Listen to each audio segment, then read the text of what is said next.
사랑하는 성도 여러분, 반갑습니다. 올해는 유독 멋진 여행을 준비하고 계획하셨던 많은 분들이 1년 내내 지속된 코로나 팬데믹의 영향으로 부득이하게 여행을 취소하거나 다녀오지 못한 분들이 많았다고 합니다. 우리의 인생을 한마디로 표현한다면 사실 긴 여정이라고도 표현할 수 있는데요.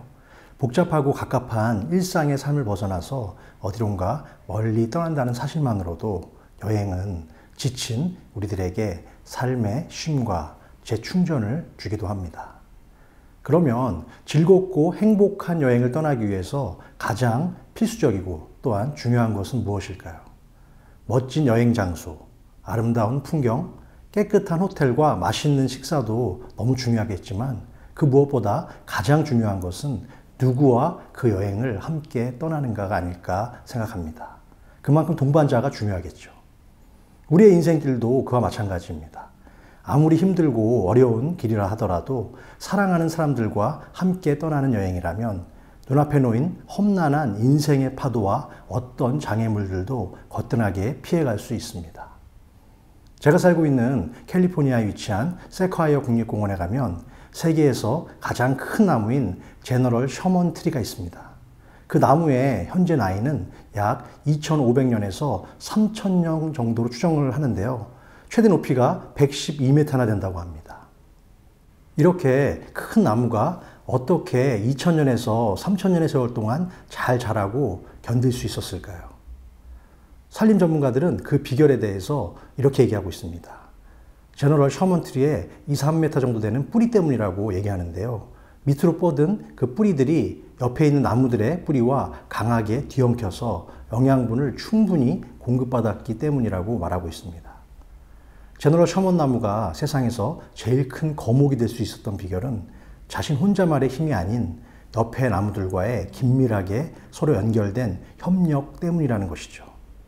이처럼 우리들의 신앙 여정도 제너럴 셔먼 트리처럼 주 안에서 만난 끈끈하고 아름다운 동역자들의 도움과 사랑이 함께 있기 때문에 가능한 것입니다. 동역자는 헬라어로 슈네르고스라고 하는데요. 그 뜻은 하나님의 일을 함께 하는 사람을 말합니다. 하나님은 언제나 당신의 사역을 위해서 사람을 부르시고 세우시며 늘 함께 동역하도록 하셨습니다. 성경의 여러 곳에서 동역의 중요성은 늘 강조되어 왔는데요. 그 중에서도 가장 많은 동역자들과 함께 일을 하며 하나님 나라의 확장을 위해 힘썼던 가장 대표적인 사역자 한 사람을 구한다면 누굴까요? 그 사람은 바로 사도 바울입니다. 기독교 2000년 역사상 가장 강력한 영향력을 남긴 인물은 누가 뭐래도 바울이라고 말할 수 있습니다. 그는 이방 선교의 문을 열었으며 또한 이방 지역 곳곳에 교회를 세웠고 그들을 주님의 제자로 잘 양육했습니다. 바울은 총 3번에 걸친 선교 여행을 통해서 초대교회의 대부분의 교회를 직접 개척하고 세워갔으며 또한 율법이 아니라 오직 믿음으로 구원을 얻는다는 복음의 진리를 전파했던 위대한 신학자이기도 했습니다.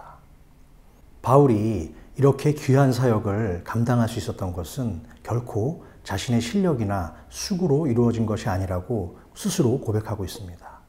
나의 된 것은 하나님의 은혜로 된 것이니 내게 주신 그의 은혜가 헛되지 아니하여 내가 모든 사도보다 더 많이 수고하였으나 내가 한 것이 아니요 오직 나와 함께 하신 하나님의 은혜로라. 고린도전서 15장 10절 말씀입니다. 그가 그렇게 큰 일을 감당할 수 있었던 것은 그의 곁에 늘 든든한 동역자들이 함께 있었기 때문입니다. 사도 바울은 자신을 위하여 기도해주고 물질적 필요를 채워줬으며 잠자리를 제공하며 선교 여행에 동참하고 때로는 허물을 감싸주고 부족한 것을 채워주고 아플 때는 자신의 곁을 지켜주었던 그런 사람들 때문에 자신의 사역이 가능했다라고 고백하는 것입니다.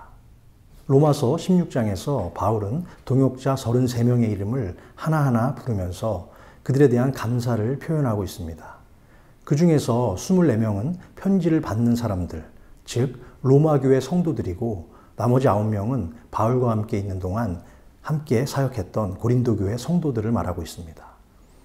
바울 곁에는 여성 동역자들도 꽤 많이 있었는데요.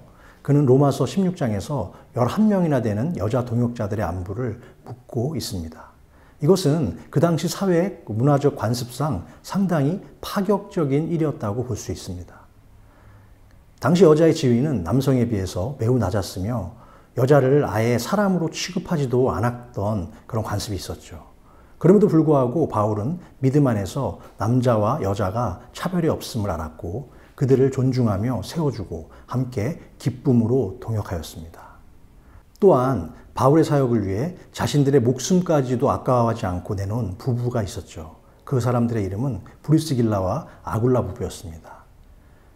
이처럼 목을 내어놓을 수 있었다는 것은 사형 집행자의 도끼날에 자기 목을 내놓았다라는 정말 무시무시한 뜻이 있는 것이죠. 그 부부는 바울을 대신해서 죽을 각오가 충분히 되어 있는 동지라는 것입니다. 브리스길라와 아굴라 부부는 교회 공동체를 세우고 돌보기 위해서 자신들의 집을 교회 모임의 장소로 제공했을 뿐만이 아니라 바울의 선교 사역을 돕기 위해서 그가 어디로 가든지 함께 따라다니며 열심히 뒷바라지를 하였습니다. 또한 그들은 4번 이상 거주지를 옮겨 다녔는데요. 본도에서 로마로, 로마에서 고린도로, 고린도에서 에베소로, 에베소에서 다시 로마로 이사를 갔습니다.